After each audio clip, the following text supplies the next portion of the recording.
ಸಂಸತ್ ಸದಸ್ಯರು ನಮ್ದೇ ಬೇರೆ ರಾಜ್ಯ ಆಗಬೇಕು ಅನ್ನೋ ರೀತಿಯಂತ ಚರ್ಚೆಗಳು ಪಾರ್ಲಿಮೆಂಟ್ ಅಲ್ಲಿ ಆಗ್ತಾ ಇತ್ತು. ಇವತ್ತು ಆ ರೀತಿಯಂತ ಕ್ಷೇತ್ರಗಳು ಆಗದ ರೀತಿಯಲ್ಲಿ ಅಲ್ಲಿ ರೈಲ್ವೆ ಇರ್ಬೋದು, ಹೈವೇ ಇರ್ಬೋದು, ಅಲ್ಲಿಯ ಬುಡಕಟ್ಟು ಜನಾಂಗಕ್ಕೆ ಈ ನ್ಯಾಯವನ್ನು ನಾವು ಕೊಡಬೇಕು. ಈ ರೀತಿಯಂತ ತಾಯಿ ಇವತ್ತು ನಮ್ಮ ರಿಪ್ಪನ್ಪೇಟೆಯಲ್ಲಿ ನಮ್ಮ ಸುಧೀರ್ ನೇತೃತ್ವದಲ್ಲಿ ನಮ್ಮ ಬೂತ್ ಅಲ್ಲಿ ಇವತ್ತು ನೀವು ಮತವನ್ನ ಕೊಟ್ಟು ಭಾರತೀಯ ಜನತಾ ಪಕ್ಷವನ್ನ ಈ ದೇಶದಲ್ಲಿ ಆಡಳಿತವನ್ನ ಮಾಡ್ಲಿಕ್ಕೆ ನೀವೇನು ಕೊಟ್ರಿ, ಇದು ನ್ಯಾಯ.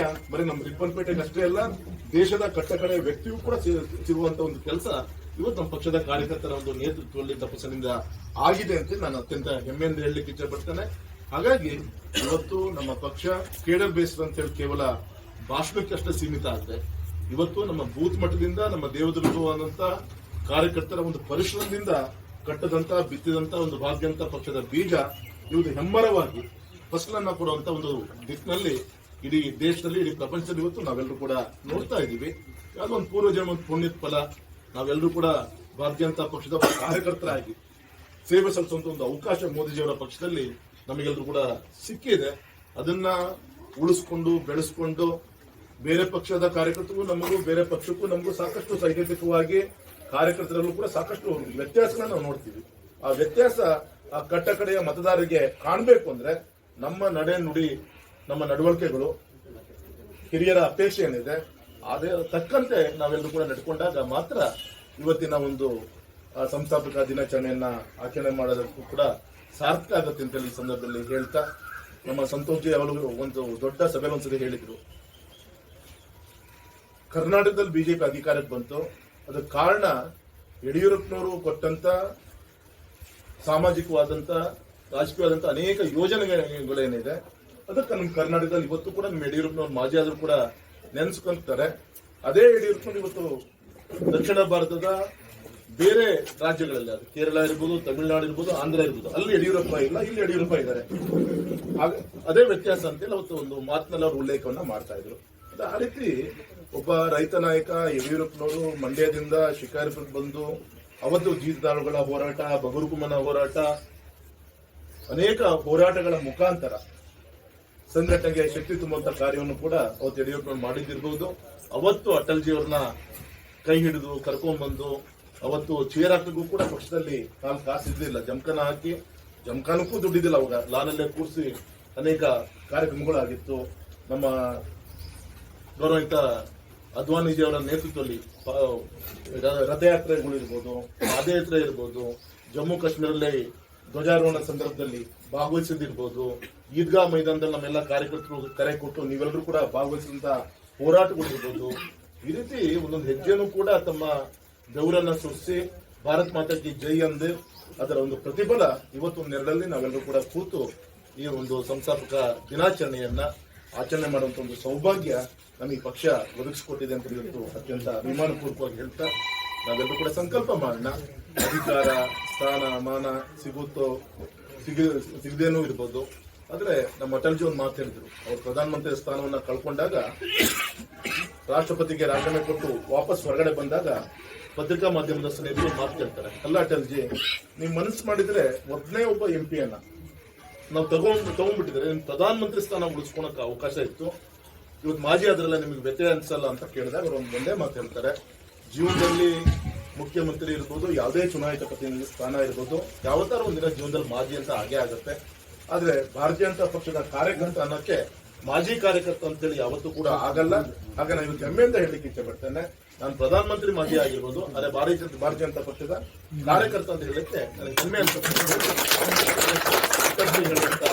ಮಾತನ್ನ ನಮ್ಮ ರಕ್ತದಲ್ಲಿ, ನಮ್ಮ ಉಸಿರಲ್ಲಿ, ನಮ್ಮ ಜೀವನದಲ್ಲಿ ಅಳವಡಿಸಿಕೊಂಡು ತಂದೆ ತಾಯಿಗೆ, ಪಕ್ಷಕ್ಕೆ ಭಾರ ಆಗದ ರೀತಿಯಲ್ಲಿ ಅತ್ಯುತ್ತಮವಾದಂತಹ ಕಾರ್ಯಕರ್ತರಾಗಿ ನಾವೆಲ್ಲರೂ ಕೂಡ ಕೆಲಸ ಮಾಡೋಣ ಅಂತೇಳಿ ವಿನಂತಿಯನ್ನು ಶುರುವಾಗಿದೆ. ಭಾಗವಹಿಸಬೇಕು ನನ್ನ ಕರ್ತವ್ಯ ಅಂತೇಳಿ ಇಲ್ಲಿ ಬಂದಾಗ ಇವತ್ತು ಸಂಸ್ಥಾಪಕ ದಿನಾಚರಣೆಯನ್ನ ನಾವೆಲ್ಲರೂ ಕೂಡ ಪಾಲ್ಗೊಳ್ಳುವಂತ ಒಂದು ಅವಕಾಶವನ್ನ ನಮ್ಮ ಬೂತ್ ಅಧ್ಯಕ್ಷ ಅಂತ ಸುಧೀರ್ ಅವರು ನಮಗೆಲ್ಲರೂ ಕೂಡ ಅವಕಾಶ ಮಾಡಿಕೊಟ್ಟಿದ್ದಾರೆ. ಈ ಸಮಿತಿಯ ಎಲ್ಲ ಸದಸ್ಯರಿಗೆ ಎಲ್ಲರ ಪರವಾಗಿ ಹೃದಯಪೂರ್ವಕವಾಗಿ ಕೃತಜ್ಞತೆಯನ್ನ ಈ ಸಂದರ್ಭ ಸಲ್ಲಿಸ್ತಾ ಇದ್ದೀನಿ. ನಮಗೆಲ್ಲರೂ ಕೂಡ ಗೊತ್ತಿದೆ, 1980 ಏಪ್ರಿಲ್ 6ನೇ ತಾರೀಕು ಪಕ್ಷಕ್ಕೆ ಜನಸಂಘ ದೀಪದ ಗುರುತಿಂದ ಶ್ಯಾಮ್ ಪ್ರಸಾದ್ ಮುಖರ್ಜಿ ಅವರು, ದೀನ್ ದಯಾಳ್ ಜಿ ಅವರ ಪ್ರಾಣ ತ್ಯಾಗ ಇದೆಲ್ಲದೂ ಕೂಡ ಅದರ ಒಂದು ಹೋರಾಟದ ಒಂದು ಪ್ರತಿಫಲ. ಇದು ಭಾರತೀಯ ಜನತಾ ಪಕ್ಷ ನೇತೃತ್ವ ಸಂಸ್ಥಾಪಕ ದಿನಾಚರಣೆಯನ್ನ ನಾವೆಲ್ಲರೂ ಕೂಡ ಆಚರಣೆ ಮಾಡ್ತಾ ಇದ್ದೀವಿ. ಹಾಗಾಗಿ ಈ ಸಂದರ್ಭದಲ್ಲಿ ಇಷ್ಟು ಮಾತ್ರ ನಾನು ವಿನಂತಿಯನ್ನು ಮಾಡ್ಕೊತೀನಿ. ಅಧಿಕೃತವಾಗಿ 1980 ನಮಗೆ ಸಂಸ್ಥಾಪಕ ದಿನಾಚರಣೆ ಆದರೂ ಕೂಡ ನಮಗೆ ಯಾವಾಗ ಇಂದಿರಾ ಗಾಂಧಿ ಅವರ ಒಂದು ನೇತೃತ್ವದ ತುರ್ತು ಪರಿಸ್ಥಿತಿ ಪ್ರಜಾಪ್ರಭುತ್ವವನ್ನ ಕಿತ್ಕೊಳ್ಳುವಂತ ಒಂದು ಪ್ರಯತ್ನ, ಅವತ್ತು JP ಚಳವಳಿ ಮುಖಾಂತರ ಎಲ್ಲರೂ ಒಟ್ಟಾದ್ವಿ. ಅದಾದ್ಮೇಲೆ ಜನಸಂಘ ಶುರುವಾಯಿತು. ಅದಾದ್ಮೇಲೆ ಭಾರತೀಯ ಜನತಾ ಪಕ್ಷ ನಮ್ಮದೇ ಆದಂತ ಒಂದು ಸಿದ್ಧಾಂತವನ್ನು ಇಟ್ಕೊಂಡು ಸಂಘಟನೆಗೆ ಜನ್ಮವನ್ನು ಕೊಡುವಂತ ಕೆಲಸಗಳು ಆಗಿತ್ತು. ಆಶ್ಚರ್ಯ ಆಗುತ್ತೆ, ಅವತ್ತು ನಮ್ಮ ರಾಷ್ಟ್ರೀಯ ಸ್ವಯಂ ಸೇವಕ ಸಂಘ ಇರ್ಬೋದು, ಭಾರತೀಯ ಜನತಾ ಪಕ್ಷ ಇರ್ಬೋದು, ಕೆಲವು ಸದಸ್ಯರು, ಕೆಲವು ವ್ಯಕ್ತಿಗಳಿಂದ ಶುರುವಾದಂತ ಒಂದು ರಾಜಕೀಯ ಪಕ್ಷ ಇವತ್ತು ಇಡೀ ಪ್ರಪಂಚದಲ್ಲಿ ಹೆಮ್ಮರವಾಗಿ ಬೆಳೆದಿದೆ. ನಮ್ಮ ದೇಶದಲ್ಲಿ ಸುಮಾರು 32 ರಾಜ್ಯಗಳಲ್ಲಿ ಸುಮಾರು 22 ರಾಜ್ಯಗಳಲ್ಲಿ ಭಾರತೀಯ ಜನತಾ ಪಕ್ಷ ಮತ್ತು NDA ನೇತೃತ್ವದ ಸರ್ಕಾರಗಳು ಇವತ್ತು ಆಡಳಿತವನ್ನ ನಡೆಸ್ತಾ ಇರೋದು ಕೂಡ ನಾವೆಲ್ಲರೂ ಕೂಡ ನೋಡಿದ್ದೀವಿ. ಹಾಗೆ ಆಡಳಿತವನ್ನು ನಡೆಸ್ತಾ ಇದೀವ. ಇವತ್ತು ಸನ್ಮಾನಿಸಿದ ನರೇಂದ್ರ ಮೋದಿಜಿಯವರ ಒಂದು ನೇತೃತ್ವದಲ್ಲಿ 3ನೇ ಬಾರಿಗೆ ಅವರ ನೇತೃತ್ವದಲ್ಲಿ ಸರ್ಕಾರವನ್ನು ರಚನೆ ಮಾಡಿದ್ದೀವಿ. ದೇಶದಲ್ಲಿ ಇವತ್ತು ಅನೇಕ ಐತಿಹಾಸಿಕವಾದಂತ ದಿನ ನಾವೆಲ್ಲ ಆಚರಣೆ ಮಾಡಿ ಬಂದ್ವಿ. ನಮ್ಮ ಬೂತ್ನಲ್ಲಿ ಮಾಡಿದ್ದೀವಿ, ನಮ್ಮ ಪಕ್ಷದ ಕಚೇರಿಯಲ್ಲಿ ಮಂಡಲದಲ್ಲಿ ಮಾಡಿ ಬಂದಿದ್ದೇವೆ. ಇವತ್ತು ಇಲ್ಲೊಂದು ಮಾಡೋದಕ್ಕೆ ಅವಕಾಶ ಮಾಡಿರ್ತಕ್ಕಂಥ ತಮಗೆ ಮತ್ತು ಅದರಲ್ಲಿ ಭಾಗವಹಿಸಿರ್ತಕ್ಕಂಥ ನಮ್ಮ ರಾಘವೇಂದ್ರ ಅವರಿಗೆ ನಾನು ಧನ್ಯವಾದಗಳನ್ನು ಹೇಳ್ತೇನೆ. ಈಗ ಮಾತನಾಡೋ ಅಗತ್ಯ ಇಲ್ಲ. ಮೊನ್ನೆ ಪ್ರಶಿಕ್ಷಣ ಆಗಿದೆ ತಮಗೆಲ್ಲ, ಅದರಲ್ಲಿ ಸಾಕಷ್ಟು ಮಾಹಿತಿಗಳನ್ನು ತಮಗೆ ಕೊಟ್ಟಿದ್ದಾರೆ. ಅದರಲ್ಲಿ ಉಮೇಶ್ ಅಣ್ಣ ಶಿಬಿರಾರ್ಥಿಯಾಗಿ ಭಾಗವಹಿಸಿ ಅವ್ರು ಕೊಟ್ಟಂಥ ಮಾರ್ಗದರ್ಶನ ವಿಶೇಷವಾಗಿದೆ ಮತ್ತು ಅನೌಪಚಾರಿಕದಲ್ಲಿ ಅವರು ಕೊಟ್ಟಂಥ ಸಲಹೆ ಸಹಕಾರ ಅದು ಎಂದೂ ಆ ಕ್ಯಾಂಪಲ್ಲಿ ಬಂದವರು ಯಾರೂ ಮರೆಯೋದಿಲ್ಲ. ಅಷ್ಟು ರೀತಿಯಲ್ಲಿ ಒಳ್ಳೆಯ ಯುವಕರಾಗಿ ಭಾಗವಹಿಸಿ ವೇದಿಕೆಗೆ ಬರಲಿಲ್ಲ, ನಾನು ಶಿಬಿರಾರ್ಥಿ ಇಲ್ಲಿ ಅಲ್ಲೇ ಕೊಡ್ತೇನೆ ಅಂತ ಅದು ಬೇರೆಯವರಿಗೆ ಪ್ರೇರಣೆ ಆಯಿತು. ಈಗ ಈ ಪಕ್ಷವನ್ನು ಕಟ್ಟಿ ಬೆಳೆಸ್ಬೋದು. ನಾನು ಅಲ್ಲಿ ಹೇಳ್ತಾ ಇರ್ತೀನಿ, ಹೊಸನಗರದಾಗ ಇದು ಹೇಳಿದ್ದೀನಿ. ಈ ಪಕ್ಷ ಹೇಗೆ ಕಟ್ಟಿದ್ರು ಸೀತಾರಾಮ್ ಭಟ್ರು ಮತ್ತು ಉಮೇಶ್ ಅಣ್ಣ ಅನ್ನೋದನ್ನು ಅನೇಕ ಸಾರಿ ಹೇಳಿದ್ದೇನೆ. ಈ ಊರಾಗ ಒಂದು ಹೇಳಿಲ್ಲ ಸರ್. ಸೀತಾರಾಮ್ ಭಟ್ರು ಎಲೆಕ್ಷನ್ ನಿಂತ್ಕೊಂಡ್ಬಿಟ್ರು MLA ಓಟು ಹೆಸರು ನಾವೇ ಗೆಲ್ಲೋದು ಅಂತ ಇವರು. ನಾವೆಲ್ಲ ಸ್ವಾಮಿರಾರ ಪರ ವಿದ್ಯಾರ್ಥಿಗಳಾಗ ಸ್ವಾಮಿರಾಯರು ಸೋನ್ಲೆಯವರು, ನಂಜುಂಡಪ್ಪ ಸೋನ್ಲೆಯವರು, ಸೀತಾರಾಮ್ ಭಟ್ರು ಸೋನ್ಲೆಯವರು, ಇನ್ನೊಬ್ರು ಯಾರು ನಂಜುಂಡಪ್ಪ ಸೋನ್ಲೆಯವರು ಎಲ್ಲ ಸೋನ್ಲೆ ಒಂದೇ ಗ್ರಾಮ ಪಂಚಾಯತಿ ಹೋರಾಟ ನಡೀತು. ಕೊನೆಗೆ ಓಟ್ ತೆಗೆದು ನೋಡಿದ್ರೆ ಸ್ವಾಮಿರಾಯರು ಗೆದ್ರು. ಇವರು ಸೀತಾರಾಮ್ ಭಟ್ರು 1900 ಓಟ್ ಬಂದಿತ್ತು. ಆಗ ಇವರು ಇಷ್ಟೊಂದು ಓಟ್ ಬಂತಲ್ಲ ಅಂತ ಮತ್ತೆ ಹೆಮ್ಮೆ ಇದೆ. ಆಗ ಹುಡ್ಕೊಂಡು ಹೋದ್ರಂತ ಒಂದು ಬೂತಲ್ಲಿ 2 ಓಟ್ ಬಿದ್ದಿತ್ತಂತ. ಅದೇ ಈ ಬೂತಲ್ಲಿ 2 ಜನ ಇದ್ದಾರೆ BJP ಅವರು ಅಂತ ಅವ್ರನ್ನ ಹುಡ್ಕೊಂಡು ಹೋದ್ರಂತ. ಹೋಗಿ ಆ 2 ಜನ ಯಾರು ಅಂತ ಗೊತ್ತಾಯ್ತು. ಹೌದು ನಾವೇ ಕೊಟ್ಟಿದ್ವು ಅಂದ್ರಂತ. ಒಬ್ಬ ಅಧ್ಯಕ್ಷ, ಒಬ್ಬ ಉಪಾಧ್ಯಕ್ಷ ಮಾಡಿದ್ರು, ಅದೇ ಸೆಕ್ರೆಟರಿ ಮಾಡಿ ಪಕ್ಷ ಕಟ್ಟಿದ್ದನ್ನು ಸೀತಾರಾಮ್ ಭಟ್ರು ಯಾವಾಗಲೂ ಹೇಳೋರು, ಉಮೇಶ್ ಅಣ್ಣನ ಹೇಳೋರು. ಆ ರೀತಿ ಪಕ್ಷವನ್ನು ಕಟ್ಟಿದ್ದಾರೆ. ಅದು ರಾಷ್ಟ್ರೀಯ ಮಟ್ಟದಲ್ಲಿ, ರಾಜ್ಯದಲ್ಲಿ, ಜಿಲ್ಲೆಯಲ್ಲಿ ಮತ್ತು ಬೂತ್ ಮಟ್ಟದಲ್ಲಿ. ಇನ್ನೊಂದು ಯಾರು ಹೇಳ್ತಾ ಇಲ್ಲ, ನಾನೇ ಹೇಳಿದ್ದು 2-3 ಸಾರಿ ಇಲ್ಲಿ ಹಳ್ಳಿಗೆ ಪಕ್ಷ ಯಾವಾಗ ಹೋಯ್ತು ಗೊತ್ತೇನೋ, 1991ರಲ್ಲಿ ಯಡಿಯೂರಪ್ಪನವರು ಲೋಕಸಭೆಗೆ ಚುನಾವಣೆ ನಿಂತರು. ಆಗ ಕೇವಲ ಬರೀ 45,000 ಸೋತರು, KG ಶಿವಪ್ಪನಲ್ಲಿ ಗೆದ್ದರು.